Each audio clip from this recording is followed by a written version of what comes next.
Na jaren van gesteggel stroomt het eerste water de Hedwiegepolder in. En het OM vangt bot bij de rechter met vervolging van de Douwendalengroep. Maar er gebeurde meer deze week. Een overzicht van dag tot dag.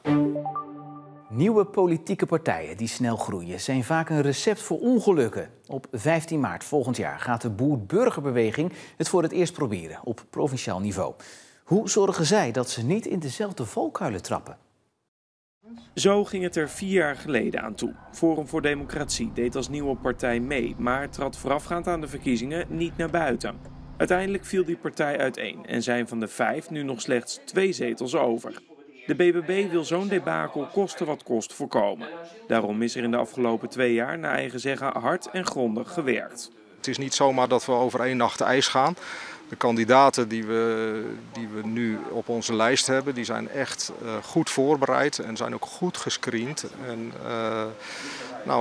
dat is gewoon een heel belangrijk punt, dat je een team vormt waarbij je dus met z'n allen gezamenlijk goed naar buiten kan treden. En dat je elkaar ook goed door en door kent. Dit zijn de eerste 3 kandidaten op de Zeeuwse kieslijst van de BBB. Alle 3 hebben ze een agrarisch bedrijf. Maar volgens lijsttrekker Kees Hansen staat de BBB voor meer dan alleen de boeren. De helft van onze lijst bestaat uit agrariërs en de andere helft bestaat uit burgers. We hebben bijvoorbeeld een tandarts, we hebben een dokter op de lijst, we hebben een dierenarts op de lijst. Ja, zo hebben we van allerlei soorten mensen, van allerlei soorten achtergronden. De hoogste vrouw op de lijst is Antje Dees de Vries. Zonder politieke ervaring staat ze op plek 2. Maar volgens haar is dat juist een voordeel. Ik word natuurlijk van alle kanten gewaarschuwd voor het wespennest.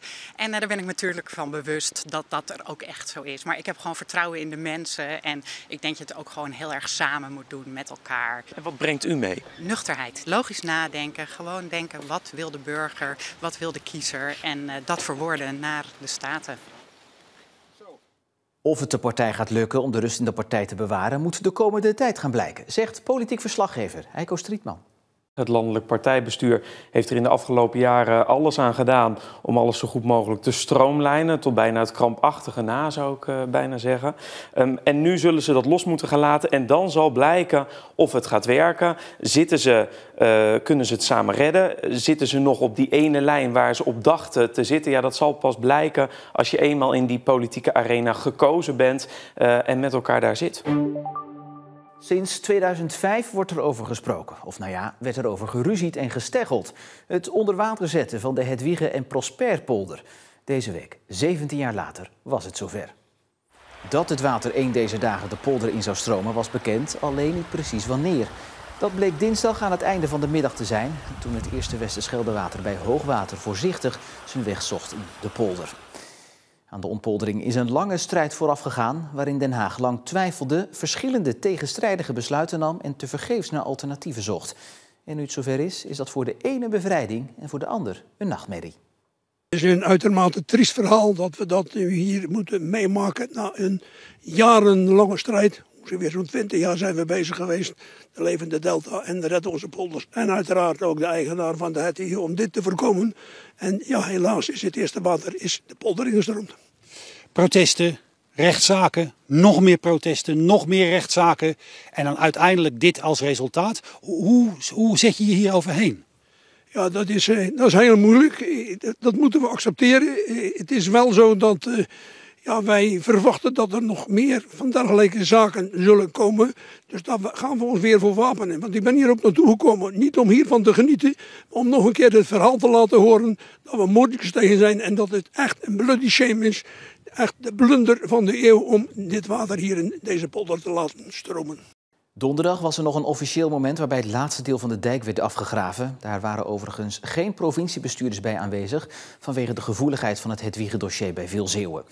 Het duurt naar verwachting zo'n 50 jaar voordat de getijdennatuur zich volledig heeft ontwikkeld in de Hedwigepolder. En dan een ander heikel thema, een tolvrije Westerschelde-tunnel. Uit onderzoek blijkt dat een tolvrije tunnel op een paar plekken in Zeeland voor fors meer verkeer gaat zorgen. Dat het drukker gaat worden als de tolpoortjes verdwijnen was bij veel mensen tot nu toe wel de verwachting. Daarom wil het ministerie van Infrastructuur en Waterstaat ook dat onderzocht wordt waar de drukte precies gaat ontstaan en wat dat betekent voor het milieu. 2 onderzoeken dus. Eentje voor de verkeersdrukte en eentje voor de milieueffecten. En uit het eerste onderzoek wordt nu dus al deels duidelijk waar die drukte verwacht wordt. De inschatting is grotendeels de A58. Daar waar je vanuit de tunnel richting de A58 gaat, tussen knooppunt Stellenplas en de Poel. En voor een groot deel de Deltaweg, dus Goes richting Zierikzee. De uitkomsten zijn het resultaat van maanden rekenwerk aan de hand van zogeheten verkeersmodellen. Er is 1 tracé wat wijzigt en dan gaan er omheen de dingen veranderen. En dat is dus met name op basis van enerzijds de kennis van men rijdt van A naar B. Dat wil men blijven doen. Anderzijds kan het ook zijn dat er totaal meer verkeer gaat rijden. En dat zijn natuurlijk daar zijn allerlei kentallen voor die de verkeerskundigen gebruiken om dan zeg maar even dat nieuwe netwerkeffect te berekenen. De uitgerekende verkeersgegevens gaan nu gebruikt worden voor het tweede onderzoek om te kijken wat de effecten zijn op het milieu. En ga je dus in de nabijheid, overal van waar die wegen veranderingen tonen, ga je dus berekenen wat zijn de effecten op luchtkwaliteit, dan wel de effecten op stikstofdepositie. De grote vraag is welke maatregelen daarvoor genomen moeten worden en wat dat aan kosten met zich meebrengt. Ook Van der Maas is erg benieuwd, maar maakt zich vooralsnog geen zorgen. Ik kan daar niet op vooruit lopen. Ik ben hoopvol, met andere woorden. Ik denk ook dat het allemaal zou moeten kunnen.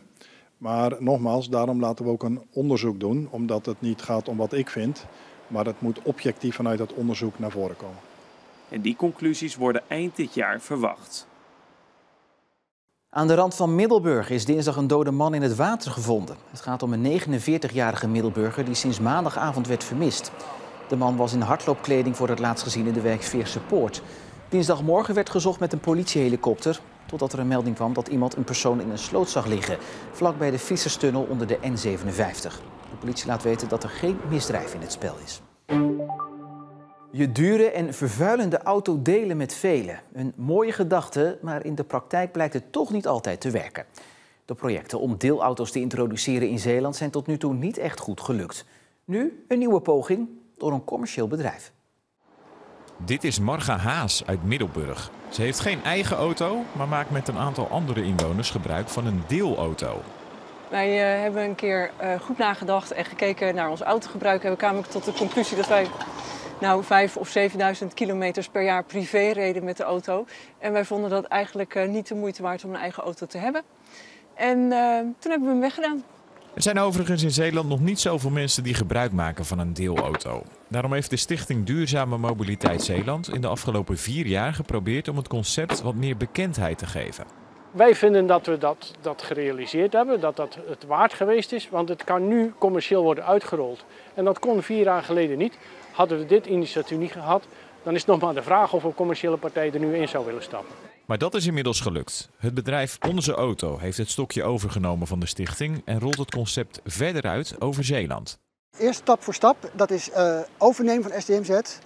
Nu de campagne starten en zorgen dat we eind van het jaar 2030 initiatieven echt draaiende hebben. In alle gemeentes, liefst van Zeeland.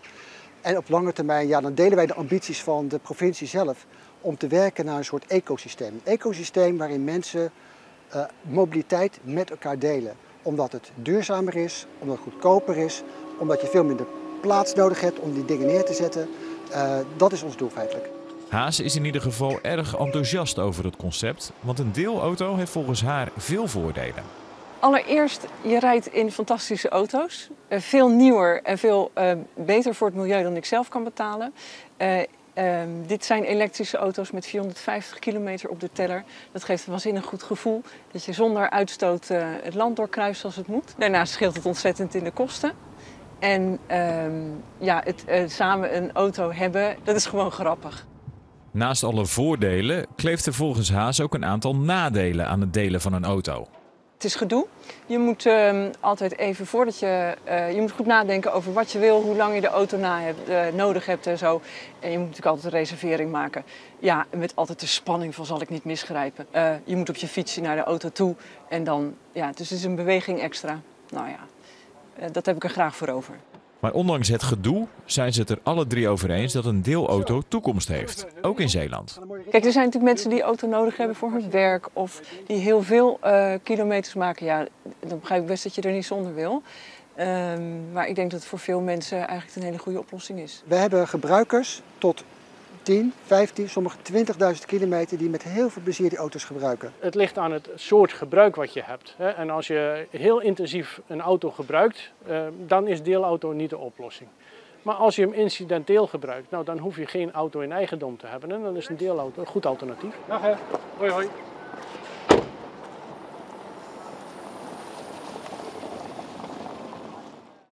De voormalige veerboot van de PSD, de Prinses Juliana, wordt gesloopt. Dat meldt PSD-net, een site dat het wel en wee van de oude boten volgt.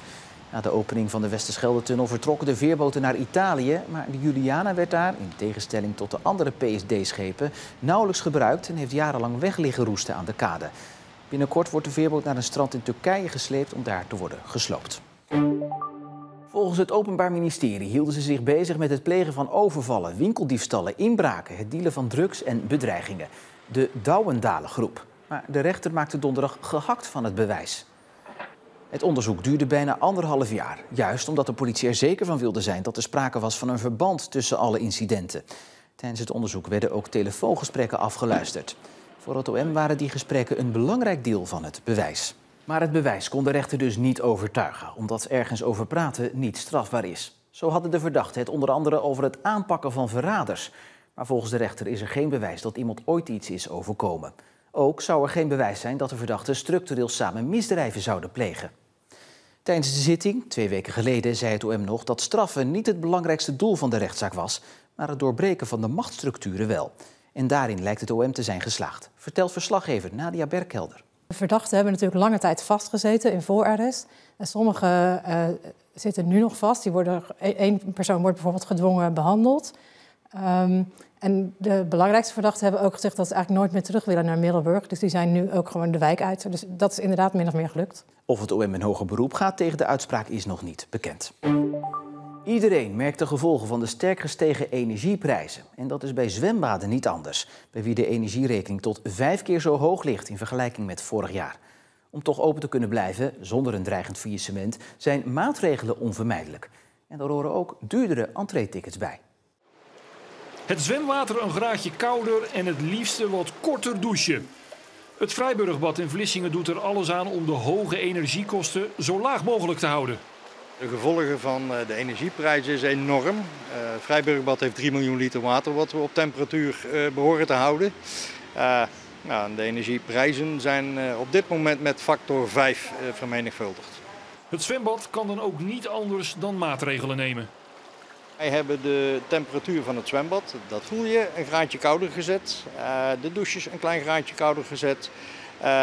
En de entreeprijs ook wel een heel klein beetje opgehoogd. Baantjes, zwemmers en deelnemers van sportlessen in het bad merken de aanpassingen ook. Nou, er wordt korter gedoucht. De douche is kouder. En het water is ook iets kouder. Ik vind dat niet zo erg. En ik vind eigenlijk dat er nog veel meer lampen uit mogen. Ja, echt waar. Het is zo licht hier. Het is wel zo dat tarieven, dat heeft natuurlijk met de gasprijs te maken, flink de hoogte ingegaan zijn. Ik sta er eigenlijk van te kijken dat het nog open is in feite. Ik dacht dat zijn toch een van de eerste dingen denk ik die dicht gaan. Ik merk dat het water toch een graad kouder is. En dat merk je gewoon omdat je lijf daarop reageert. Ik ga zwemmen vanwege mijn spieren. Dus mensen met spierproblemen, die merken dat wel. Maar ik snap het wel. Niet alleen recreanten worden getroffen, verenigingen maken ook gebruik van de baden in het Vrijburgbad. En na de klappen van de coronacrisis hebben zij nu te maken met het volgende probleem. Namens ons hebben we ook de prijsverhoging doorgevoerd naar de verenigingen toe. Ook daar alle begrip voor hetgene wat we gedaan hebben. We proberen ze te helpen aan alle andere kanten die wij mogelijk hebben. Blijft lastig. Ze worden geconfronteerd met een verhoging en komen ook al uit een coronaperiode. Ook niet gunstig geweest. Dus ik snap dat de verenigingen het heel zwaar hebben. Het zit allemaal niet mee. Ziet u het somber in? Nee, bij voorkeur niet. We proberen het te overleven. En we gaan het ook wel overleven, hoop ik. En we gaan door een heel diep gat. Maar ook daar komen we een keer uit. Het is nog niet bekend of het zwembad ook geholpen gaat worden door de overheid. Ik heb er al 10 keer naar gekeken, maar ik kan er niks uithalen. Ik heb geen idee wat het precies is, hoewel ik kunstgeschiedenis gestudeerd heb, dus ik zou het moeten weten. In Vlissingen is een stoeppaal geplaatst. Een soeppaal? Nee, een stoeppaal uit de 17e eeuw. Hij is wel oud. Maar dat ben ik ook dus. De stoeppaal scheidde vroeger de stoep af van de openbare weg. De paal werd bij opgraving in de Koosjen-Buskenstraat gevonden en daar is hij nu weer teruggezet. Wat dacht u toen die paal ineens hier voor uw balkon kwam? Ik denk, nou, er is misschien een oud ding ergens gesloopt en dat hebben ze dan hier neergezet. Oh, ik kan het niet echt mooi vinden. Er zijn maar 4 van dit type palen bekend en dit is de enige die nog helemaal intact is. Nou, dan mogen we onszelf gelukkig prijzen. En een potje voetballen in je zwembroek en een lekkere frisse duik. Met deze uitzonderlijke warme dagen eind oktober werd er volop genoten op het strand in Burghaamstede deze week. Hallo, lekker ding. Wij dachten, we nemen het er nog even van zo. De laatste dag van de herfstvakantie. Het is lekker weer en jullie lopen in badkleding. Ja, we hebben net even een plonsje gemaakt. En hoe was het water? Heel koud. Nou, dat is eigenlijk wel heerlijk, maar niet normaal natuurlijk. En dat merkt ook de natuur, want in sommige tuinen lijkt het de start van het voorjaar wel. Ik zie hier allemaal lichtpaarse bloesem. Ik denk, dat kan toch niet? Ik denk, het is toch geen mei? Nou, en hier zit al... ruikt ook zo lekker. Heerlijk is dat. Die nog niet zo goed, want die zit er nog verder in knop. Maar die ruikt al. En dan zie je al de bloemetjes echt, hè? En de verwachting is dat je nog tot zeker maandag bij lekkere temperaturen kunt ruiken aan de planten en struiken buiten. Daarna wordt het koeler en regenachtig. En daarmee zijn we ook aan het einde van deze Zeeland de Week. Nog een fijne avond en graag tot morgen.